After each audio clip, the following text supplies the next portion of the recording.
Good morning on day 23 of Eastertide.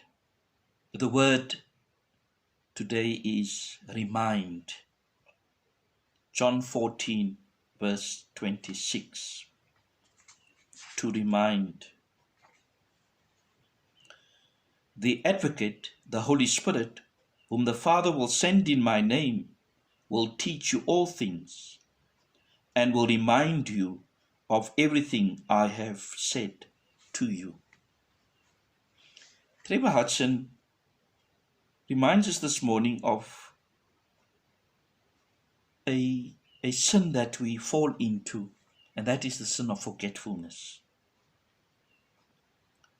We suffer from large dose of spiritual amnesia, he calls it. Something we all are accustomed to. We forget who God is. We forget who we are. We forget we are called to be, who we are.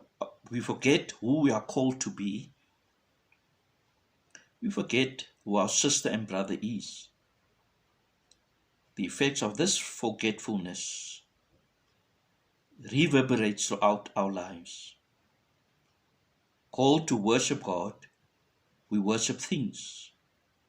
Called to be sons and daughters of God, we live as orphans. Called to be mature, we remain children. Called to love, we remain self-centered. Tragically, we miss the mark God has set for our lives here on earth. In this regard, our verse today emphasizes another important dimension of the Holy Spirit's activity, reminding us of everything we have learned from Jesus. Here is our antidote to our loss of spiritual memory. As we remain open to the Spirit helps us to remember what Jesus has taught us. The Gospel, the sayings and stories of Jesus are a great treasure to us. The Holy Spirit reminds us that these riches and constantly reveal their personal meaning in our lives. We could say that the Spirit personalizes the word of Christ for us, just when we need it.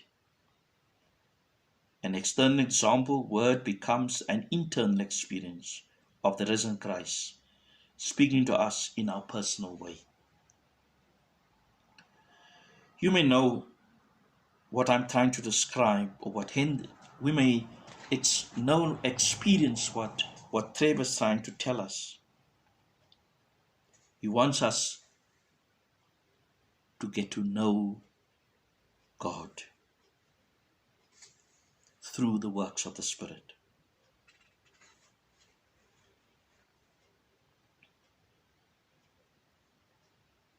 And so for us, Jesus, through the Gospels, comes alive for us and brings us both consolation and challenge. We sense that we are being reminded of what we already know. We realize that the Spirit is helping us to comprehend more fully who God is, who are we called to be, and who our neighbor is. This is the Paraclete's presence and active in our lives. Let us ask the Holy Spirit today. One thing that Jesus teaches us in the Gospel, and share this word with someone